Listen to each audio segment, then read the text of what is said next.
Hey guys, we're starting a new episode today, but before we do that, I wanted to talk about this experience I've had of reading this book over the last year and a half, spreading it out, reading it very slowly. It's been a completely different experience from any other reading I've done of Ulysses.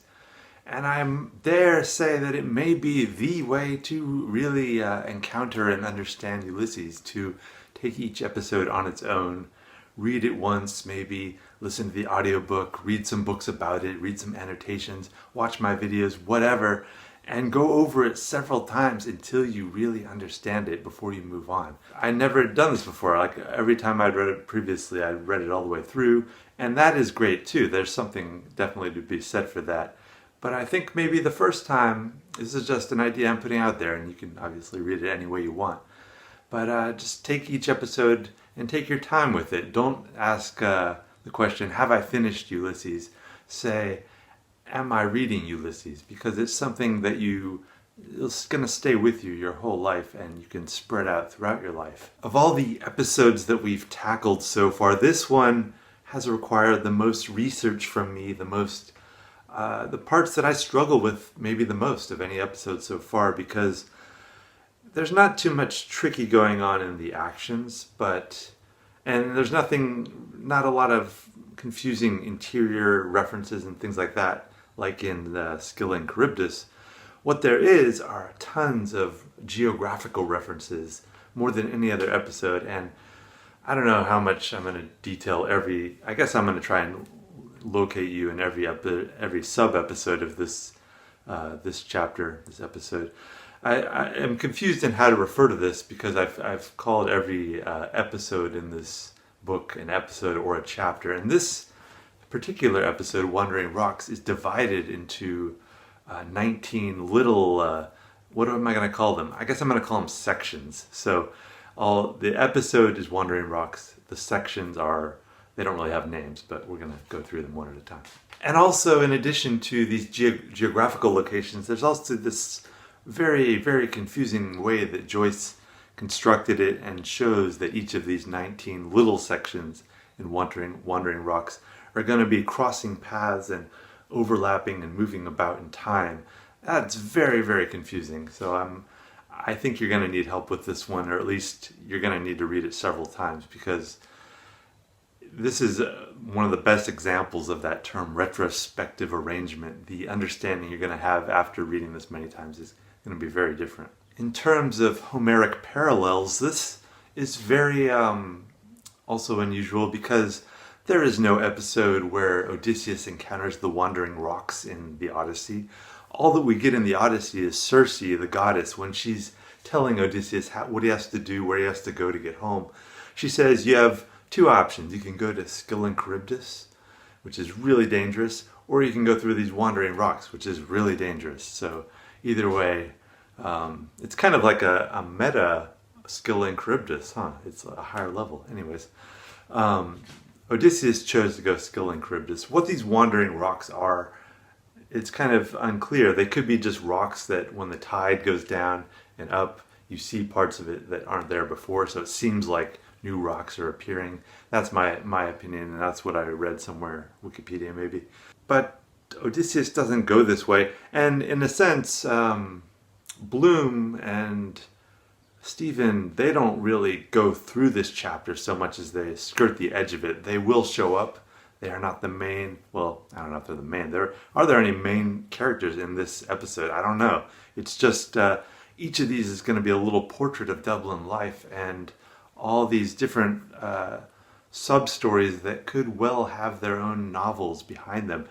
I think that's what I get out of this episode, is that each of these characters could have their own novel, and they are each has a different style, because they're each living a different life. So when they occasionally intersect, these rocks clash, or there's different worlds that are taking place, and they don't always fit together very smoothly. This is what a city is. So there's this very fractal quality of zooming in on wherever he wants. You can go indefinitely, and Joyce, because of his skill with English, is able to make each of them very interesting. At this point in the book, I think of this becoming less of a novel and more of Joyce just like painting these images across time on this canvas. And as he paints, he's going to be doing lots of very unusual things in every episode. So this is the beginning, maybe still in Charybdis, Aeolus, somewhere around there. He starts to pick up speed and really hit his stride. And I think in these next few episodes, for me, by the time he gets to Cyclops, he's writing on a totally another level. It's incredible writing, and that's about where I'm at in this reread. So I'm going to hold off on that for now. We're still in Wandering Rock, which is a much more calculated, mechanistic story. I don't think it's a coincidence that this episode has 19 sections.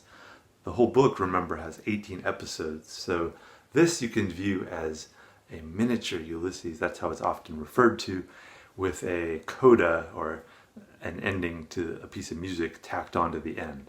It's also often noted that these episodes fit together like cogs in a machine. There's something, they push off each other and they react to each other, and wheels within wheels. This could perhaps be our broadest cross-section of Dublin life too, as one large tapestry of differences and different lives. What it also reminds me of is like an old school RPG. I don't play video games anymore, but when I was a kid, I would play a lot of RPGs, and I remember you would get to a town and there would be people and be like, I'm the butcher and I have a mystery for you to solve. Every character is a really stereotype of something, and they really have this gear-like quality to them. And remember, I compared Ulysses to the Bible and that each book is somewhat self-contained and has its own flavor. Well, the same thing is going to be happening here in Wandering Rocks. Each of these sections has its own self-containedness and its own flavor. And remember that term reality tunnel, that each of these characters is in their own reality tunnel. This is what cities are, is these realities must reach some sort of common ground to exist together. Stephen and Bloom both show up in this episode, and something that's another parallel is they're both going to be looking at books, and the books are going to be a variety of different flavors. So this, I think, is, again, us looking down on all these episodes, and Joyce looking down on his whole book as different flavors, and these are different realities. And just as Stephen is looking at the books, Bloom is looking at the books. So they enter for a minute that same meta-awareness of these different worlds. So aside from the usual challenges of reading Ulysses, there is one new one in this episode, and these are usually referred to as intrusions or interpolations. What they are is the other episodes of these 19. One of them or a few of them may suddenly cut in, and if you're not familiar with the geography of Dublin, that can be extremely confusing. So because of this confusing aspect of this episode, I'm going to point out every intrusion as clearly as I can so that you will know at that moment it's not something happening. Usually if something is described right below something else, you assume it's happening in the same vicinity, but I think Joyce is anticipating how in film you can cut away to another scene entirely. It may have been obvious to him, it may have been obvious to people who lived in Dublin, but I don't think it's obvious to us nowadays. I think he's doing this because, remember, these are gears, they have to rub against each other, but what it also allows him to do is to move around the frames of time so that the first episode is not necessarily the earliest episode chronologically, and when something happens somewhere else, you'll see where it is being placed in time. The audiobook is also pretty good at recognizing when something is an intrusion, and they actually change the voice of the person reading. I think this is very helpful. There's also an extremely detailed website I found that uses a lot of map work to look at this episode, so I'll link to that and maybe put it here. One other aspect of this episode's title, Wandering Rocks. Think about this image of these rocks that only come up, that they seem to be moving, because some of them are there and some of them not when the tide goes up and down. But think about that in terms of people. Are these rocks really wandering, actually? I mean, these people, I think, similarly are, wandering to work, wandering to the auction house, doing all these different things around town. but all of them are pretty much stuck and paralyzed in Dublin. That image of paralysis, you may remember, was something that Joyce used a lot in Dubliners. One other thing to note in this episode, this is also the first time that we're going to see into other characters' interior stream of consciousness besides Bloom and Stephen. A few minor characters that just show up here, and for whatever reason Joyce chose to, well, I think it's like I said before, that they can each be the subject of their own novel. Alright, so I'm going to walk you through all 19 episodes. I'm not going to get through them all today. I actually took about 16 pages of notes on this episode, which is, so this will be several parts, I imagine.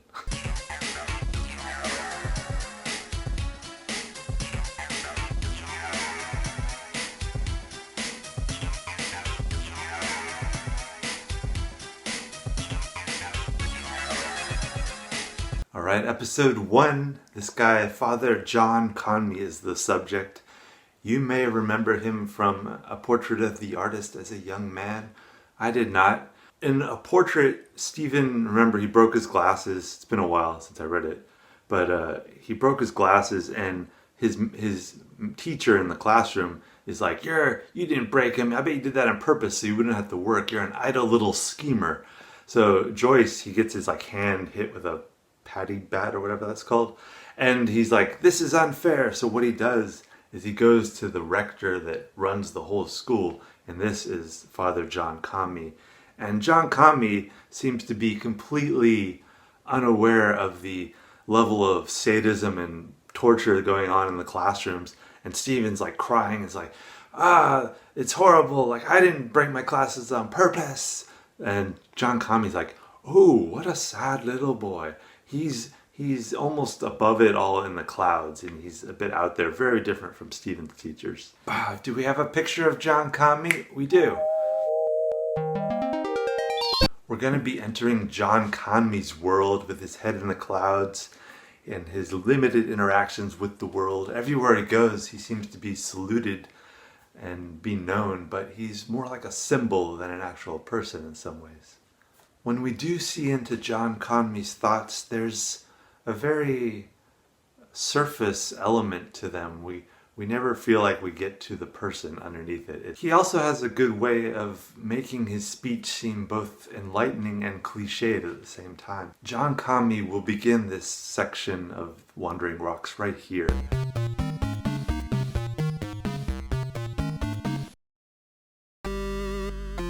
And we know this is near Bloom's house because there's Molly Bloom's at home, and although Conmee and Molly Bloom never interact, there's another character, this sailor who's begging for money, who Molly gives a coin, who also asks money of John Conmee. John Conmee does not give the sailor any money, he blesses him. Before we start tearing John Conmee apart though, he does seem to only have one large coin and doesn't have change, so he's not going to give the sailor his entire pound or whatever it is. We're going to see how Conmee interacts with different levels of society. He'll talk to the sailor, he'll talk to the wife of a member of parliament, so he knows all these different peoples. He just wafts through the city and everybody seems to recognize him as a ambassador of the church. The real John Conmee wrote this book, and I'm really curious to read it. I have not been able to locate it, but it's called, and Joyce mentions it in this episode, it's called Old Times in the Barony. The reason I'm curious about it is I want to see if the style of that prose is similar to this section. Is this what Joyce is imitating? Because this is clearly some unique voice that is very different from Joyce's other narrations. I could not find it on archive.org or anywhere else, so if anybody knows of it online, please provide a link in the comments. It is a very distinctive style, and just contrast it with the episode in this section with Stephen, where he talks about the Agenbite of Inwit. The level of despair and just completely different style of poetics is remarkably different from this episode. Conmee gets on a tram at one point, and when he's on the tram, there's something that happens that was a little confusing to me. I'm going to read you this new paragraph. Father Conmee at the altar rails placed the host with difficulty in the mouth of the awkward old man who had the shaky head. I think this is not happening when he's on the tram, which is also very confusing. I think this is a flashback in John Conmee's mind when he's doing the communion at the church. And it's very confusing, right? I think this is actually a wandering rock in time from the past, from John Conmee's mind. Joyce is showing that we're not just intersecting with other people's realities, but previous realities of our own. So all these different rocks are running against each other. With all these difficulties, not only are these characters among the wandering rocks, but we are, as readers, trying to survive and understand this episode and not be tricked. There are a lot of tricks in this episode. There are references to other Blooms and other characters that sound similar to names we've heard before. I think Joyce is trying to mess with us even more. There's this guy that Conmee passes on when he's on the tram. From the hoardings, Mr. Eugene Stratton grimaced with thick nigger lips at Father Conmee.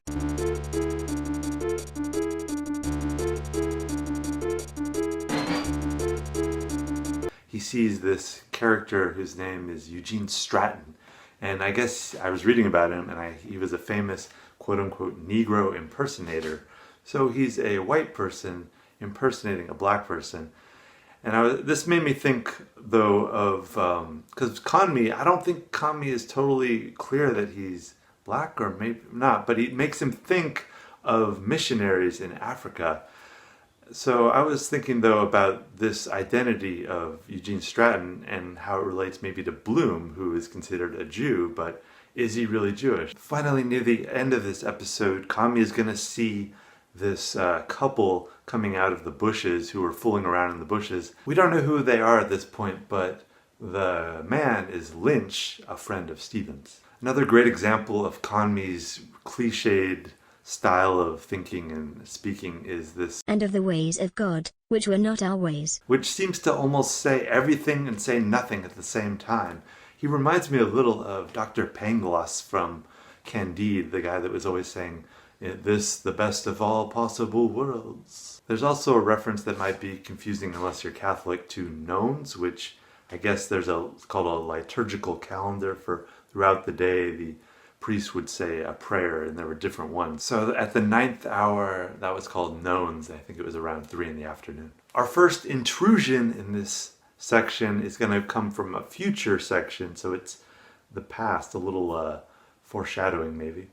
Mr. Dennis J. McGinney, professor of dancing, etc., in silk hat, slate frock coat with silk facings, white kerchief tie, tight lavender trousers, canary gloves, and pointed patent boots, walking with grave deportment, most respectfully took the curbstone as he passed Lady Maxwell at the corner of Dignam's Court.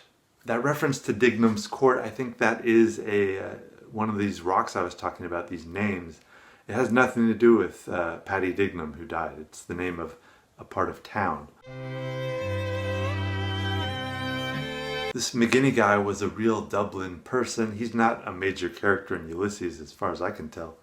But unless you knew, this is what I was talking about, if you knew Dublin geography and it suddenly referred to Dignam's Court, you'd know, oh, that's nowhere near where this John Conmee guy is.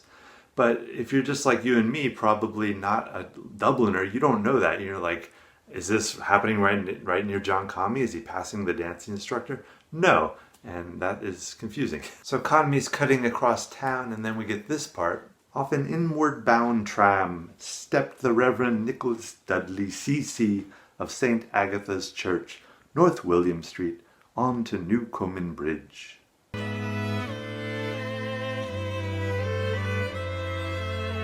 So who is this Nicholas Dudley guy? Is he going to meet John Conmee? This isn't a character who's going to even show up in another of these sections. He is just, I think he's kind of like an interchangeable part to a degree of John Conmee. He fits that same role, and these things that are happening in parallel all over the city, all over the world. But that name Dudley, there's Dudleys later in this section, so that's another name confusion I think that Joyce threw at us. So that's the first section of Wandering Rocks. We'll look at more next time.